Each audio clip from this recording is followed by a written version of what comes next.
عليكم ورحمة الله تعالى وبركاته. الحمد لله رب العالمين. الصلاة والسلام على سيدنا محمد وآله وصحبه أجمعين. أما بعد، فقد قال الله تعالى في القرآن الكريم القرآن المجيد: أعوذ بالله من الشيطان الرجيم. بسم الله الرحمن الرحيم. وعاشروهن بالمعروف. وقال نبينا صلى الله عليه وسلم: خيركم لأهله وأنا خيركم لأهلي. رواه الترمذي أو كما قال عليه الصلاة والسلام. கண்ணியத்திற்குரிய அல்லாஹ்வின் நல்லடியார்களே, அல்லாஹு தஆலா உலகத்திலே கோடிக்கணக்கான மக்களை படைத்து அதில் பல்வேறு விதமான கொள்கைகள் கொண்ட மக்களை படைத்திருக்கிறான். நமக்கெல்லாம் கிருபை செய்திருக்கிறான் இஸ்லாமியர்களாக ஆகுவதற்கு. அதிலும் குறிப்பாக நபியை புகழக்கூடிய நர்பாக்கியவான்களில் அல்லாஹு தஆலா நம்மை எல்லாம் ஆக்கி அருள் புரிந்திருக்கிறான். எத்தனையோ முஸ்லிம்கள் இன்றளவிலும் நம்மை சுற்றியும் இருக்கத்தான் செய்கிறார்கள். ஆனால் நபியை புகழ்வது என்று சொன்னால் என்னவென்று தெரியாத அளவிற்கு இருக்கிறார்கள். சிலர் நினைத்திருக்கிறார்கள், நபியை புகழ்வதென்றால் சும்மா பாட்டு பாடுறது, அவர்களை பற்றி புகழ்ந்து பாடுவது, பேசுவது, அது மட்டும்தான் நபியை புகழ்வது என்று சிலர் நினைத்து கொண்டிருக்கிறார்கள். அப்படி இருக்க அல்லாஹு தஆலா நமக்கெல்லாம் ஒரு பாக்கியம் கொடுத்திருக்கிறான். நபியை புகழ்வது என்று சொன்னால் அவர்கள் கொண்டு வந்த மார்க்கத்தை நாம் பின்பற்றுவதற்கு நம்மால் முடிந்த அளவிற்கு முயற்சி செய்ய வேண்டும். எது என்ன நம்மால் முடிந்த அளவிற்கு சொல்றார் அஜர்த்து? சற்று யோசித்து பார்க்க வேண்டும். குர்ஆனிலே அல்லாஹு தஆலா கூறியிருக்கிறான், ஒரு ஆயத்து வருகிறது, யா அய்யுஹல்லதீன ஆமனு தக்குல்லாஹ ஹக்க துகாத்திஹி என்ற ஆயத்து. இந்த ஆயத்து வந்த உடனே எல்லா சஹாபாக்களும் பயந்து நடுங்கி நபிகிட்ட போய் கேட்டாங்க, யா ரசூலல்லாஹ், இந்த மாதிரி ஆயத்து வந்துச்சுன்னா நாங்க எல்லாம் எப்படி எங்களை போய் முஃமின்னு சொல்லிக்கிறது? ஏனென்றால் அல்லாஹ்வை எப்படி தக்வா கொள்ள வேண்டுமோ அப்படி தக்வா செய்யணும் அந்த ஆயத்துல வந்துருச்சு. அது எப்படி ஒரு மனிதனுக்கு, மனித சக்திக்கு உட்பட்டது கிடையாது. அப்போ அல்லாஹு தஆலா உடனே அடுத்த ஆயத்தை இறக்கினான். அந்த ஆயத்துடைய அடுத்த வரியில அல்லாஹு தஆலா இறக்கினான், வலா தமூத்துன்ன இல்லா வஅன்தும் முஸ்லிமூன். குறைந்தபட்சம் நீங்கள் முஸ்லிமாக மரணித்து விடுங்கள். எத்தனையோ பாவங்கள் செய்யறோம் இன்றைக்கு. அல்லாஹு தஆலா நம்ம எல்லாம் பாதுகாக்க வேண்டும். இதிலிருந்து நமக்கு என்ன தெரிய வருகிறது என்று சொன்னால், நம்மால் முடிந்த அளவு என்றால் என்ன? நம்மால் முடிந்த அளவு இன்றைக்கு என்ன நினைக்கிறாங்க?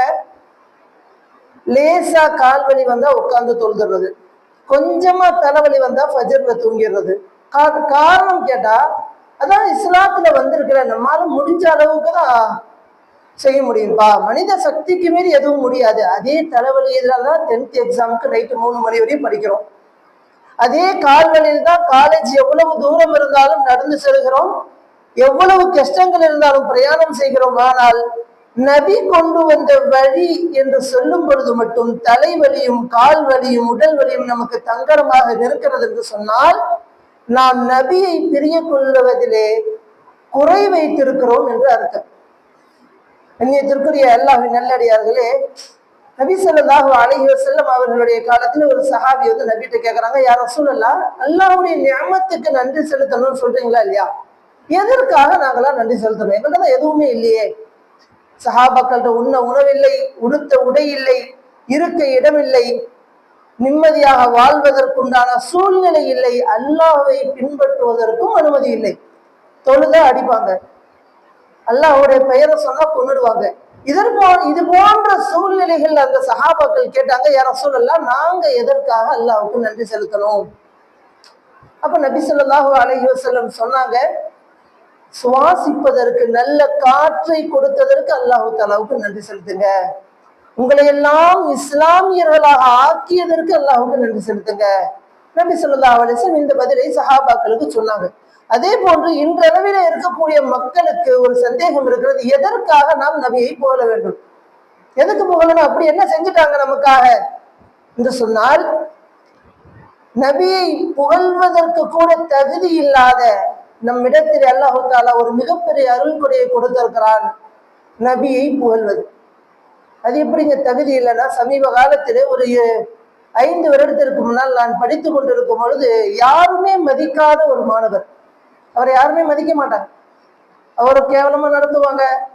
ஆனால் அவர் மேல எனக்கு ஒரு மதிப்பு இருந்துச்சு. அவர்கிட்ட போய் கேட்டேன், இந்த மாதிரி எல்லாரும் சஹாபாக்களை திட்டுறாங்க, நபியை திட்டுறாங்களே, இதுக்கெல்லாம் நம்ம என்ன பண்றது? அப்ப அவர் சொன்ன ஒரு வார்த்தை, உண்மையான வார்த்தை, இதுவரை நான் எந்த கிதாபுகளிலேயும் எந்த பயானிலேயும் கேட்காத வார்த்தை. அவர் என்ன சொன்னார்னா, ஒரு கால் அல்லாஹு தஆலா இன்னல்லாஹ வ மலாயிகத்துஹு யுஸல்லூன அலன் நபி வஸல்லு அலைஹி வஸல்லிமு தஸ்லீமா என்ற ஆயத்துல நபி மேல ஸலவாத்து சொல்லுங்க அப்படின்னு அல்லாஹு தஆலா சொல்லலன்னு வச்சுக்கோங்க, நபியுடைய பெயரை சொல்வதற்கு கூட இந்த உலகத்துல ஒரு மனிதருக்கும் தகுதி இருக்காது. அதனால நபியை திட்டுபவர்களை கண்டால் கூட அவர்கள் பெயர் சொல்ல தகுதி இல்லாத நாம் அமைதியா போயிடணும் அப்படின்னு சொன்னார். அப்பதான் எனக்கு ஒண்ணு புரிஞ்சுச்சு, எவ்வளவு பெரிய சிறப்புடையவர்களாக நபி அவர்கள் இருந்திருந்தால் இப்படி ஒரு விஷயம் அந்த நபருக்கு தோன்றி இருக்கும் நாம் சிந்திக்க கடமைப்பட்டு இருக்கிறோம். நபி அவர்கள் வெறுமனே தொழுகையை மட்டும் நமக்கு சொல்லித் தரவில்லை, வெறுமனே ஜகாத் எப்படி கொடுக்க வேண்டும், ஹஜ் எப்படி செய்ய வேண்டும் என்று மட்டும் நமக்கு சொல்லித் தரவில்லை. ஒவ்வொரு நிலையிலும் மனிதருக்கு ஏற்படக்கூடிய எல்லா சந்தர்ப்பங்களிலும் ஒவ்வொரு நிமிடமும் ஒவ்வொரு வினாடியும் நபி எவ்வாறு வாழ வேண்டும் என்று சொல்லி தந்திருக்கிறார்கள்.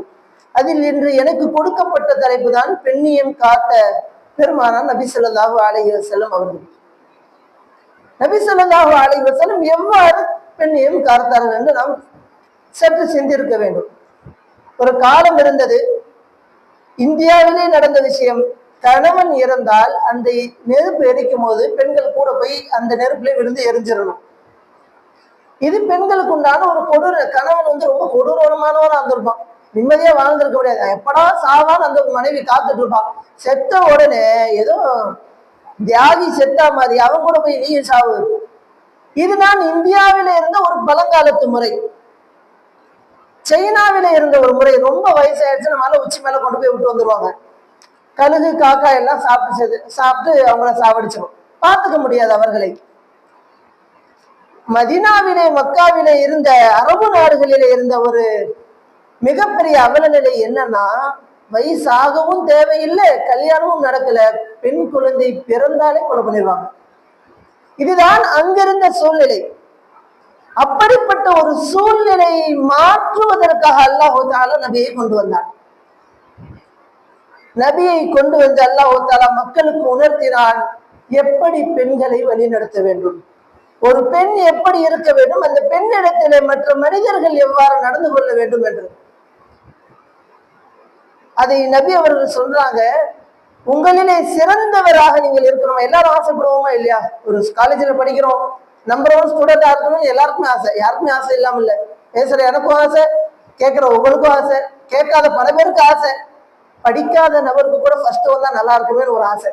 சுத்தமா புக்கே தொடறது இல்ல, மார்க் வரும்போது மட்டும் ஃபர்ஸ்ட் வந்தா நல்லா இருக்குமே, எல்லாருக்கும் ஆசை. அப்படிப்பட்ட ஒரு சிறந்த மனிதராக நீங்கள் ஆக வேண்டும் என்று சொன்னால் உங்க குடும்பத்துல சிறந்தவங்களாக ஆகணும். இன்றைக்கு எல்லா வீடுகளிலேயும் நடக்கக்கூடிய ஒரு விஷயம் சண்டை. எல்லா வீடுகள்லையும் இருக்கு, எந்த வீடுகள்லையும் இல்லாம இல்லை. அந்த சண்டைகள் நபி அவர்களுடைய வீட்டிலேயும் இருந்துச்சு. நபி அதை எவ்வாறு கையாண்டார்கள், இன்றைய உள்ள ஆண்களும் பெண்களும் அதை எவ்வாறு கையாளுகிறோம் என்ற விஷயத்தில் தான் நாம் நபியை பின்பற்றுவதை விட்டுவிட்டு சுயமாக சிந்திக்கிறோம் என்ற பெயரிலே தவறான விஷயங்களை செய்து மிகப்பெரிய பிரச்சனையில் அல்லாஹ்வின் கோபத்திற்கு ஆளாகி கடைசியிலே பிரிந்து சென்று விடுகிறார்கள். இந்த பிரிந்து சென்று விடுகிறார்கள் என்று கொஞ்சம் நல்ல வார்த்தையிலே சொல்லி இருக்கிறேன், அது கொஞ்சம் மோசமான வார்த்தை, அந்த வார்த்தையை பயானிலே சொல்வதை தவிர்த்து கொண்டேன். காரணம் என்னன்னா, நபி ஸல்லல்லாஹு அலைஹி வஸல்லம் அவர்களுடைய குடும்பத்திலே ஒரு முறை ஒரு சின்ன பிரச்சனை. ஆயிஷா ரலியல்லாஹு அன்ஹா எல்லாருக்கும் தெரிந்த விஷயம்தான்.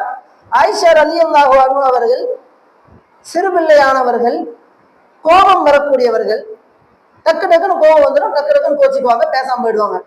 இதுதான் ஆயிஷா ரலியல்லாஹு அன்ஹா அவர்களுடைய சிறுபிள்ளைத்தனம். அது இதை புரிந்து கொண்ட நபி ஸல்லல்லாஹு அலைஹி வஸல்லம் அவர்கள் அவர்களுக்கு ஏற்றார் போல் அவர்களிடத்திலே நடந்து கொள்வார்கள். இன்றைக்கு நாம என்ன நினைக்கிறோம் அப்படின்னா, வயசு 25 ஆயிடுச்சு, நபி என்ன பண்ணாங்க? ஆயிஷா ரலியல்லாஹு பாத்திரத்தை தூக்கி போட்டு உடைச்சாங்க, நபி எதுவுமே கேட்கல. அது சிறுபிள்ளை. நபி அவர்கள் மரணிக்கும் பொழுதே ஆயிஷா ரலியல்லாஹுவுக்கு 19 வயசு தான்.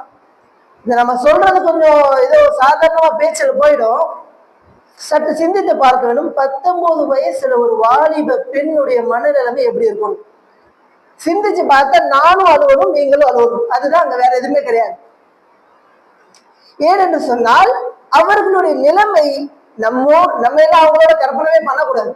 அந்த அளவுக்கு உயர்ந்தவர்களோடு இன்று நாம கற்பனை பண்றோம். 25 வயசுல கணவன் இருக்கிறாரு, தந்தை இருக்கிறாங்க, எல்லா விதமான வசதிகளும் இருக்கிறது, சாப்பிட உணவு இருக்கிறது. அன்றைக்கு சாப்பிட உணவு இல்லை. அந்த நிலைமையில வேறொரு மனைவி என் கணவரோடு என்னுடைய நாளிலே பங்கு கேட்ப ஒரு சின்ன பொறாமை, சிறு வயதானவர்கள், அதனால கோவப்பட்டாங்க. இன்றைக்கு 21 வயதுல கோவப்படுறது எதுக்கு கோவப்படுறாங்கன்னா, சும்மா கோவப்பட்டு பாக்குறது. நபி எப்படி நடந்துக்கிட்டாங்க அந்த மாதிரி நம்ம கணவன் நம்மள்ட்ட நடந்துக்குவாரா? நாம தான் ஹதீஸ் படிச்சாது இல்ல, இந்த ஹதீஸ் எல்லாம் வந்திருக்குல்ல, கணவன்கிட்ட போய் டெஸ்ட் பண்ணி பார்ப்போம் நம்ம கணவர் ஒழுங்கா இருக்கிறாரா இல்லையா அப்படின்னு. அன்றைக்கு ஆயிஷா ரலியல்லாஹு அவர்கள் நபியை சோதிக்கல, நபியை டெஸ்ட் பண்ணல, நபி கரெக்டா நடந்துக்கிறாங்களா இல்லையான்னு டெஸ்ட் பண்ணல. இன்றைக்கு நாம் எல்லாம் நம் கணவரை டெஸ்ட் பண்றோம். அதேதான் கணவன்மார்களும் செய்யறாங்க. பெரும்பாலும் ஆண்கள் பெண்களை பார்க்க கூடாது அப்படின்னு சொல்றாங்க, பெண்கள் ஆடை ஒழுங்கா அணியணும்.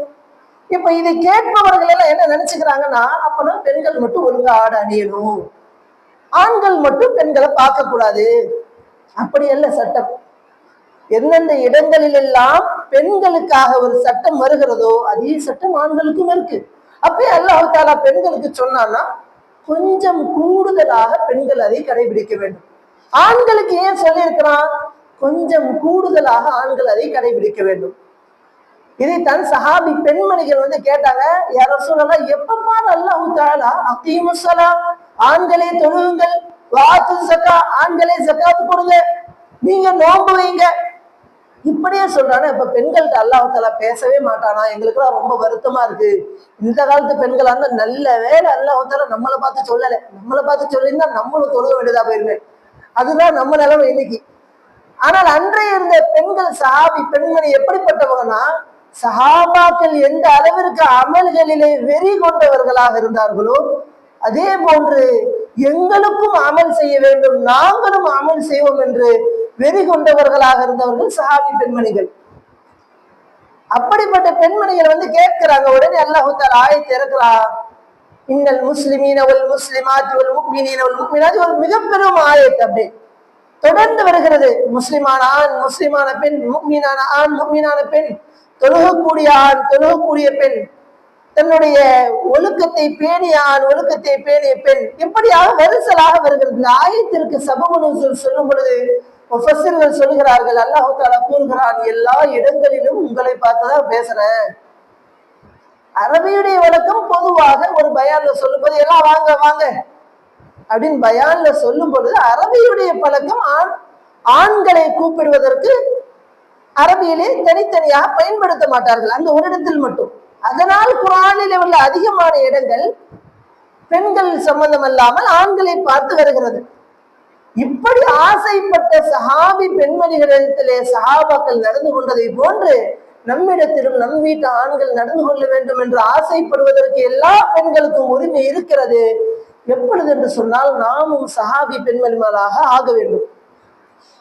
அதை எவ்வாறு நாம் கடைபிடிக்க வேண்டும் என்று சொன்னால், நபி அவர்கள் எதை எதையெல்லாம் செய்ய சொன்னார்கள், நமக்காக நபி அவர்கள் எதையெல்லாம் செய்திருக்கிறார்கள். ஒரு முறை சஹாபி பெண்மணிகள் எல்லாம் நபிகிட்ட நின்றுட்டாங்க, எங்க வீட்டு கணவன்மார்கள் எங்களை போட்டு அடிக்கிறாங்க. ஹதீஸ்ல அப்படியே வருகிறது, ஒரு கூட்டமாக சஹாபி பெண்மணிகள் எங்க வீட்டு கணவன்மார்கள் எங்களை எல்லாம் அடிக்கிறாங்க. நபி அவர்கள் மிக சாதாரணமா அடிக்காதீங்கன்னு சொன்னா அது இப்ப நிக்காதுல்ல விஷயம், கொஞ்சம் சுருக்குன்னு குத்துறா மாதிரி சொன்னாதான் எதுவா இருந்தாலுமே உரைக்கும். அதனால நபி கூப்பிட்டாங்க, என்னப்பா எல்லாம் அடிக்கிறீங்களாம்ல அப்படின்னு கேட்டாங்க. ஆமான்னு ஒரு சிரிச்சதோட சொன்னாங்க சஹாபாக்கெல்லாம். அது ஒரு பெருமை மாதிரி, அந்த காலத்துல மனைவி அடிக்கிறது ஒரு பெருமை. அது அந்த காலத்துடைய சூழ்நிலை. உடனே நபி ஸல்லல்லாஹு கேட்டாங்க, நீ இப்ப என்ன செஞ்சுட்டேன்னு சிரிச்ச? பாருங்க, நான் ஹதீஸுக்கு அர்த்தம் வைக்கிற விதம் விளங்குறதுக்காக. இதே வார்த்தை ஹதீஸ்ல இருக்கான்னு போய் தேடி பார்க்க கூடாது. நபி ஸல்லல்லாஹு சொல்றாங்க, லிமா யல்ஹகு மிம்மா யஃபஅலு, நீங்கள் செய்த எதற்காக நீங்கள் சிரிக்கிறீங்க அப்படின்னு அதுக்கு அர்த்தம். நம்ம பாஷையில கேட்டா அவன் என்ன கிழிச்சுக்கன்னு சிரிக்கிற, அதான் அதுக்கு அர்த்தம். அதனால் பெண்களை அடிப்பது பெருமைக்குரியதல்ல என்பதை முதலிலே ஒரு தலைவர் சொல்கிறார் என்று சொன்னால் அது நபி ஸல்லல்லாஹு அலைஹி வஸல்லம் அவங்க மட்டும்தான். இன்றைக்கு எத்தனையோ திரைப்படங்கள், அதல்லாத சீரியல்கள் எத்தனை வேண்டும் என்றாலும் பார்த்துக் கொள்ளுங்களேன். அதுல இருக்கிற எல்லா ஹீரோ கேரக்டரும் நபியை வச்சு காப்பி அடிச்சதுதான். எந்த உலகத்தில் உள்ள எந்த மனிதனும் அந்த அளவுக்கு நல்லவன் கிடையாது நபியை தவிர. அப்படி இருக்கக்கூடிய நபி முதலிலே தன் மனைவியை அடிப்பது தவறு என்று உணர்த்தினார்கள். ஒரு காலம் இருந்தது, ஒரு கர்ப்பிணி பெண் அப்படி நடந்து போனா சஹாபாக்களுடைய நிலைமை எப்படி இருக்குன்னா, அந்த கர்ப்பிணி பெண் வயத்துல இருக்கக்கூடிய குழந்தை ஆனா பெண்ணு ஒரு 2 பேர் பேசிக்குவாங்க. இந்த பேசுற 2 பேருக்கு அந்த பொண்ணு யாருன்னே தெரியாது. ஒருத்தர் சொல்லுவார் அது ஆம்பளை பிள்ளை அப்படின்னு, இன்னொருத்தர் சொல்லுவார் அது பொம்பளை பிள்ளை. 2 பேருக்கு அப்படியே வாக்குவாதாயி பெட்டு வச்சுக்குவாங்க. ஆம்பளை பிள்ளைன்னா நீ பெரியாள், பொம்பளை பிள்ளைன்னா நான் பெரியாள். அந்த பொண்ணை அப்படி வைத்த கிழிப்பாரு. இதெல்லாம் சொல்வதற்கு நமக்கெல்லாம் லேசாக தெரியலாம். அதான் நல்லா சம்பவம் சொல்றாங்க. ரியல் அந்த பெண்ணுடைய இடத்தில் நாம் இருந்து பார்த்தால் தெரியும் வழி. கர்ப்பிணி பெண்களுக்கு சாதாரண நடக்கும் போது இருக்கக்கூடிய வழி அவர்களுக்கு தான் தெரியும், பேசக்கூடிய எனக்கு கூட தெரியாது. அப்படி இருந்த ஒரு சஹாபாக்களை எப்படி மாற்றினார்கள் என்று சொன்னால், முதலிலே மனைவி மேல கையை வைக்க கூடாது, அதை வாழ்ந்து காட்டினார்கள். சொல்றது எல்லாரும் சொல்லலாம், நானும் சொல்லுவேன், நீங்களும் சொல்லலாம், எல்லாரும் ஊர்ல உள்ள எல்லாரும் சொல்லலாம். நான் மனைவி மேல கையெல்லாம் வைக்கிறதுலப்பா ரொம்ப நல்லவன். நபி அவர்கள் வாழ்ந்து காட்டினார்கள். என்னுடைய சகோதரரும் ஆலிம்தார் ஒரு முறை சொன்னார், அவரு நபி எதையெல்லாம் கத்துக் கொடுத்தாங்கன்னு அவர் என்கிட்ட கேள்வி கேட்டார். நான் அப்போ சரியா தெரியாம, நபி தொழுகை கத்துக் கொடுத்தாங்க, நசீர் பண்ண கத்துக் கொடுத்தாங்க, நல்லவங்களா இருக்க கத்துக் கொடுத்தாங்க. அவர் சொன்னார் காதலிக்கவும் நபி கத்துக் கொடுத்தாங்க. இதெல்லாம் சொன்ன உடனே பாவம், காதலிக்க கத்துக் கொடுத்தாங்களா? இஸ்லாத்துல காதல் இருக்கா? யாரு சொன்னா இஸ்லாத்துல காதல் இல்லை? காதல் என்பது ஹராம் அல்ல, ஆனால் திருமணத்திற்கு முன்னால் ஹராம் தான், திருமணத்திற்கு பின்னால் தான் எதுவா இருந்தாலும் ஹலால். அப்படி எவ்வாறு ஒரு பெண்ணோடு நடந்து கொள்ள வேண்டும் என்பது நபி அவர்கள் சொல்லி காட்டினார்கள். ஒரு முறை இஅ்திகாஃப், நபி அவர்களுடைய கடைசியுடைய ஹஜ்ஜுடைய கடைசி ரமதானில நபி அவர்கள் 20 நாள் இஅ்திகாஃப் இருந்தாங்க. இந்த சம்பவம் எல்லாம் எல்லோருக்கும் தெரிந்தது. முதல் வருடம் 10 நாள் இஅ்திகாஃப் இருப்பதற்காக நபி ஸல்லல்லாஹு அலைஹி வஸல்லம் அவர்கள் பள்ளிவாசலுக்கு போனாங்க. உடனே ஆயிஷா ரலியல்லாஹு அன்ஹா, நானும் உங்க கூட இஅ்திகாஃப்ல இருக்கணும்னு நினைக்கிறேன், ஒரு கூடாரம் அமைச்சுக்கவா அப்படின்னு கேட்டாங்க. நபி ஸல்லல்லாஹு அலைஹி வஸல்லம் அனுமதி கொடுத்தாங்க. சரி, ஒரே ஒரு ஆள் தானே, சும்மா சின்ன கூடாரம் பள்ளிவாசல் ஒரு ஓரமா இருக்க போகுது அப்படின்னு. அவங்க கேட்டவொடனே மீதி மனைவிமார்கள் எல்லாம் கேட்டாங்க. பள்ளிவாசல் ஃபுல்லா ஒரே கூடாரமா இருக்கு. நபி பார்த்தாங்க, நான் இருந்தா தானே நீங்க எல்லாம் இருப்பீங்க, நான் இந்த வருஷம் இஅ்திகாஃப் இல்லைன்னு கிளம்பி போயிட்டாங்க. உடனே எல்லா கூடாரமும் காலி ஆயிடுச்சு. இப்ப நபி ஸல்லல்லாஹு அலைஹி வஸல்லம் அடுத்த வருடம் பிளான் பண்ணாங்க, இவங்க எல்லாத்தையும் காலி பண்ணிட்டு நம்ம மட்டும் தனியாக இஅ்திகாஃப் இருக்கணும் அப்படின்னு. எல்லா மனைவிமார்களையும் தன் தாய் வீட்டிற்கு அனுப்பிட்டாங்க. எல்லாரும் உடனே அம்மா வீட்டுக்கு போச்சுன்னா போவாங்களா இல்லையா சந்தோஷமா, அது மாதிரி எல்லாரும் போயிட்டாங்க. ஆனால் சஃபியா ரலியல்லாஹு அன்ஹா அவங்களுக்கு தாயும் இல்லை தந்தையும் இல்லை, அவங்க எங்கேயும் போக முடியாது. அதனால அவங்க என்ன பண்ணாங்கன்னா, சரி நபியோட நபி வீட்டுல இருந்துட்டாங்க. 20 நாள் இஅ்திகாஃப்னா எல்லாருக்கும் தெரியும், நபி அல்லாஹ்விற்கு முன்னால் அமர்ந்து மன்றாடி போராடி, நீ என்னை மன்னிக்கிற வரைக்கும் உன் வீட்டை விட்டு நான் கிளம்ப மாட்டேன் அப்படின்னு ஒரு அடம்பிடிக்கக்கூடிய ஒரு அமல் தான் இஅ்திகாஃப். அப்படிப்பட்ட இஅ்திகாஃப்ல இரவு நேரம் இஷா தொழுததுக்கு அப்புறம் நபி அவர்களுடைய வீடும் அவர்களுடைய மஸ்ஜிது நபியும் ஒரு சின்ன செவுறு தான் வித்தியாசம், ஒரு சின்ன திரை. அந்த பக்கம் சஃபியா ரலியல்லாஹு அன்ஹா உட்காந்துக்குவாங்க, இந்த பக்கம் நபி கூப்பிட்டு பேசிக்கிட்டே இருப்பாங்க. அப்ப சஃபியா ரலியல்லாஹு அன்ஹா கேட்டாங்களாம், யா ரசூலல்லாஹ், நான் உங்களுடைய அமலை டிஸ்டர்ப் பண்றேனா, உங்களுக்கு இடையூறு தர மாதிரி எனக்கு தோணுது, அல்லாஹ் தஆலா என் மேல கோவப்பட மாட்டானான்னு கேட்பாங்க. அப்போ நபி சொல்லுவாங்க, அதெல்லாம் இல்லை, நீ பேசிக்கிட்டே இரு அப்படின்னு. இரவு முழுக்க பேசி நபி தஹஜ்ஜத் வரைக்கும் பேசி தஹஜ்ஜத் தொழுவ போவாங்க. மறுநாளும் இவ்வாறு இப்படியாக போயிட்டே இருக்கும்போது ஒரு நாள் சஃபியா ரலியல்லாஹு அன்ஹாவுக்கு ஒரு மாதிரி ஆயிடுச்சு. நாம இங்க இருக்கிறதுனால, எனக்கு தாய் தந்தை இல்லாததுனால தானே நான் இங்க இருக்கிறேன், அப்ப என்னுடைய தவறு தானே நபியுடைய அமல் கெட்டு போதுக்கு அவங்களுக்கு ஒரு பயம். அப்ப அவங்க கேட்கறாங்க, யார் ரசூலல்லாஹ், அல்லாஹ் தஆலா என் மேல கோவப்படுவானோன்னு எனக்கு பயமா இருக்கு, என்னுடைய ஹபீபை என்னிடத்தில் நெருங்குவதை விட நீ இழுத்துக்கிட்டே அப்படின்னு. அப்ப நபி சொன்னாங்க, ஒரு பெண்ணை தனியாக தவிக்க விடுவதை விட இப்படி பேசுறது இஅ்திகாஃப்ல நான் அல்லாஹ்வுட்ட இருந்து நெருங்குவதை விட அல்லாஹ் தஆலா விடத்துல மிக அதிகமாக என்னை நெருக்கி வைக்கும். இப்ப நாம சிந்திக்கணும், இன்றைக்கு வீட்டில இருக்கக்கூடிய ஆண்களும் பெண்களும் எந்த அளவுக்கு பேசிக்கிறாங்க. ஆளாளுக்கு ஒரு போன் இருக்கு. வீட்டுக்கு வேலை முடிச்சு வந்தவொடனே அத்தா ஒரு போன் எடுத்துருவாங்க, அம்மா ஒரு போன், பையன் அப்படியே ரெண்டு பக்கம் ரெண்டு பார்த்துக்கிட்டே இருப்பாரு. பையன் மேல இறக்கப்பட்டு அவருக்கு ஒரு போன், ஆளாளுக்கு ஒரு போனும். எப்பதான் பேசுறது? நபி அவர்கள் செய்த எதையுமே செய்யாமல் நபி வாழ்ந்தது போன்று எனக்கும் வாழ்க்கை வேண்டும், நபி வாழ்ந்தது போன்று எனக்கும் நிம்மதியான வாழ்க்கை வேண்டும் ஆசைப்பட்டா அது எப்படிங்க நியாயம்? சொல்றோமா இல்லையா? அப்துல் கலாம் மாதிரி இருக்கணும், அவர் மாதிரி அறிவு இருக்கணும். எதுவுமே இல்லை, படிக்கவே இல்லை, மக்கு மாதிரி இருந்துட்டு நானும் அப்துல் கலாம் மாதிரி ஆவன்னு சொன்னா பார்த்து சிரிப்போமா இல்லையா? அதே விஷயம் நமக்கு என்று வரும் பொழுது நானும் நபி மாதிரி இருக்கணும், எனக்கு நபியுடைய மனைவிமார்கள் மாதிரி எனக்கும் அந்தஸ்து கிடைக்க வேண்டும் என்று சொன்னால் நாம் நம் வீட்டை நபியுடைய வீடு மாதிரி மாற்றணும். இதெல்லாம் கேட்கும் போது சிலருக்கு சந்தேகம் வருது, அது எப்படி மாற்ற முடியும், நாங்களும் எவ்வளவு ட்ரை பண்ணி பார்த்துட்டோம் அப்படின்னு சில பேருக்கு சந்தேகம் வருகிறது.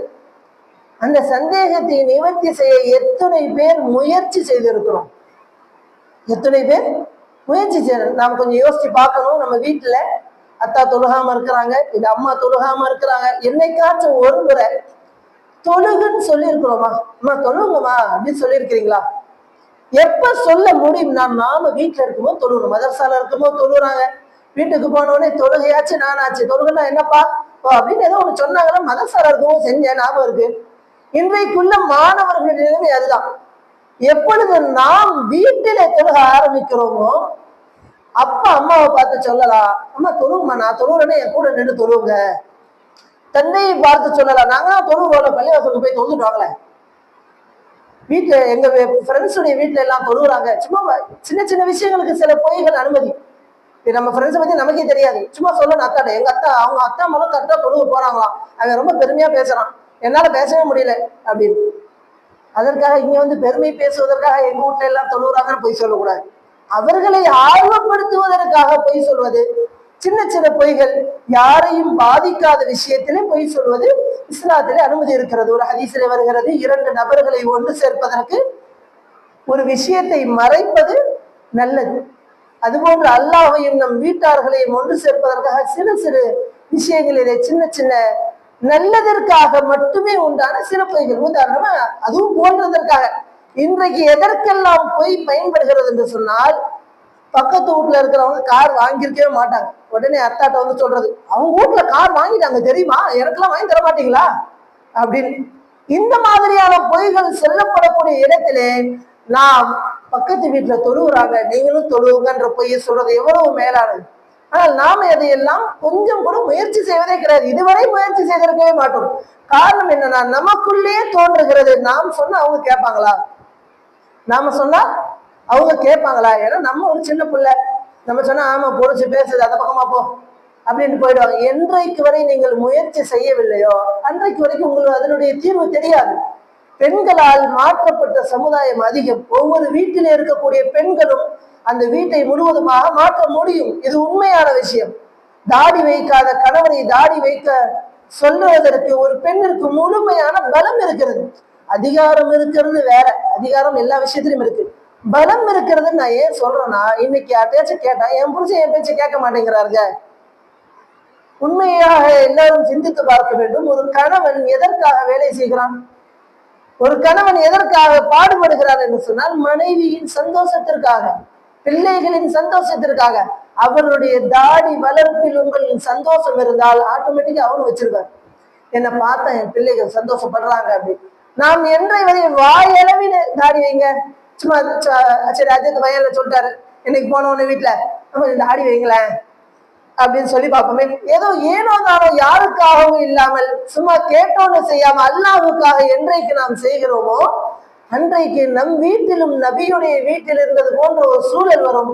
அதைத்தான் நபியை பிரியப்படுவது என்று சொல்ல முடியும். இன்னைக்கு நாம சொல்றோம், நபி மேல செலவாத்து சொல்றோம், செலவாத்து சொல்லும் அல்லாஹும்ம ஸல்லி அலா சய்யிதினா முஹம்மதின் சொல்லும் பொழுது பக்கத்துல ஒரு பள்ளி ஓடுது, அந்த பள்ளி எங்க போய் நிக்கும்னு யோசிக்கிறது. இன்றைக்கு அதுதான் நமது நிலைமை. வழிமார்கள் எல்லாம் ஸலவாத்து சொல்லும் பொழுதும் ஒவ்வொரு முஹம்மது ஸல்லல்லாஹு அலைஹி வஸல்லம் என்று பெயர் சொல்லும் பொழுதும் நபியை காண்பது போன்ற உணர்வு இருக்கும். இன்னைக்கு நம்மள்ட்ட இல்லையா அது? ஸலவாத்து சொல்றதோ ஸல்லல்லாஹு அலா முஹம்மது ஸல்லல்லாஹு அலைஹி வஸல்லம் சொல்லும் பொழுது எப்படி இருக்குன்னா கொஞ்சம் நல்லா கவனிச்சு பாருங்க. இப்ப நான் சொன்னது ஸல்லல்லாஹு, யா அல்லாஹ் நீ ஸலவாத்து சொல்லு, வலா முஹம்மது, முஹம்மது மேல வேணாம். இன்னைக்கு எல்லாரும் ஸலவாத்தை தவறாக சொல்லக்கூடிய ஒரு சூழ்நிலை இருக்கிறது என்று சொன்னால் நாம் அந்த அளவிற்கு நபியுடைய மீது பிரியம் கொள்வதில் மிகவும் மோசமான நிலையில இருக்கிறோம். இப்ப நபியை பிரியம் கொள்வதற்கு என்னதாங்க வழி தெரிய மாட்டுது. எங்களுக்கு பிரியம் கொள்வதற்கு வழி என்னன்னு தெரியல, எப்படி பிரியம் கொள்ளணும்னு தெரியல. நபி அவர்கள் முதலிலே ஒரு மனைவியை அடிப்பதை விட்டும் கணவன்மார்களை தடுத்தார்கள். இரண்டாவதாக ஒரு மனைவி இடத்திலே எப்படி நடந்து கொள்ள வேண்டும் என்று சொன்னார்கள். அல்லாஹ் தஆலா குர்ஆனில் இறக்கிவிட்டான், வவஸைனல் இன்சான பிவாலிதைஹி இஹ்சானா, உங்களுடைய பெற்றோர்களுக்கு முன்னுரிமை கொடுங்கள். ஆணாக இருந்தாலும் சரி, பெண்ணாக இருந்தாலும் சரி, திருமணம் ஆனவர்களாக இருந்தாலும் சரி, ஆகாதவர்களாக இருந்தாலும் சரி, முதலிலே அல்லாஹ், இரண்டாவது ரசூல், மூன்றாவது மார்க்கம். மூன்று ஒண்ணுதான், நான் வருஷலா சொல்லிட்டேன். முதலாவது அல்லாஹ் ரசூல் மார்க்கம், இரண்டாவது தந்தை, மூன்றாவது தாய், நான்காவது தான் கணவனா இருந்தாலும் மனைவியா இருந்தாலும். என்னங்க அஜரத் இப்படி சொல்லிட்டீங்க திடுப்புன்னு? எப்படி பார்த்தாலும் சுத்தி வளைச்சு என்ன நியாயம், என்ன காரணம், 1000 காரணங்கள் சொன்னாலும் இதுதான் உண்மை. எல்லோருக்கும் தெரியும், யாருக்கும் தெரியாமலாம் இல்லை இந்த விஷயங்கள்.